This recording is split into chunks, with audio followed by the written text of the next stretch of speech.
It was a typical Tuesday evening when things started to fall apart.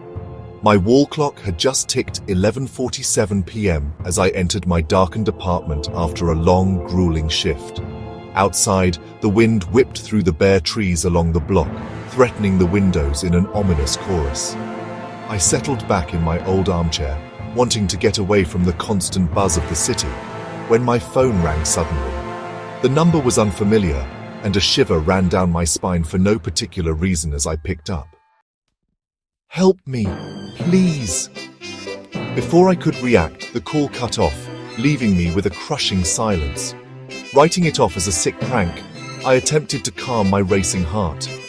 But as I sat there, a nagging feeling gnawed at me, an intuition that something was horribly wrong. I went ahead and explored. Wearing only a jacket, I stepped outside into the night, tracing the faint line of muddy footprints that inexplicably started on my front doorstep and continued down the empty corridor of our old apartment building. The hallway was spooky silent, the only noise my own nervous footfalls rebounding off the yellowed wallpaper.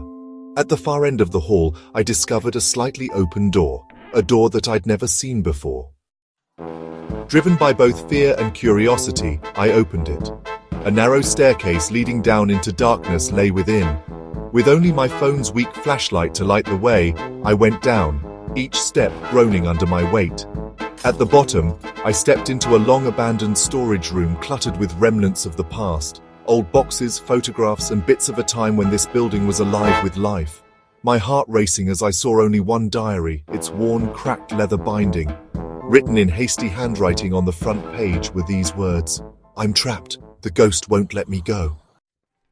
I ran through the crumbling pages, skimming the anguished writing of a renter named Evelyn, who once called this place home decades earlier. She described eerie sounds, flashing lights, and an increasingly bold presence in the dead of night.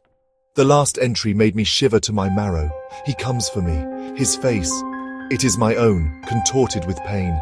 I fear the truth. I am the ghost." Before I could assimilate Evelyn's foreboding admission, a blood-curdling shriek burst out of the stillness. I sprinted from the room, but stopped in horror at the appearance that confronted me in the passageway.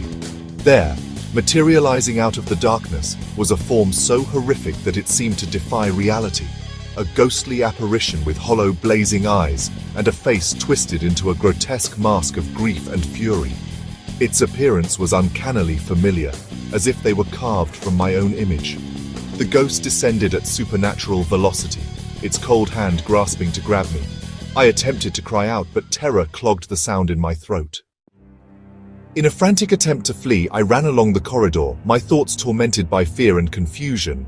But each path led me only back to those same corridors, the building twisting into an inescapable maze. The ghost pursued relentlessly, its unholy, reverberating laughter ringing out after me like the knell of doom.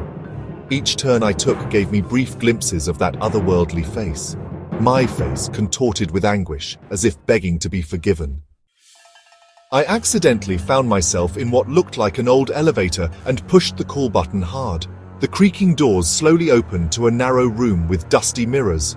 When I entered, I saw not one, but hundreds of reflections of myself, each one distorted, tormented, and gazing back at me with sorrowful eyes. My heart thudded in my chest as I understood the terrible reality. The ghost was not an outside threat, but a piece of myself. I had been terrorized by my own shadowy past, a past full of regret and open wounds. At that frozen moment of horror, the mirrors all broke at once, every shard of glass reflecting the hideous face of a damned soul. I dropped to my knees, lost in a whirlpool of despair, as the spectral forms came together, their whispers coalescing into one cold, chilling realization. I was doomed to roam these halls forever, a captive of my own tormented life. At times, the most horrific fear is not what torments us from the outside world, but the demons that reside within ourselves.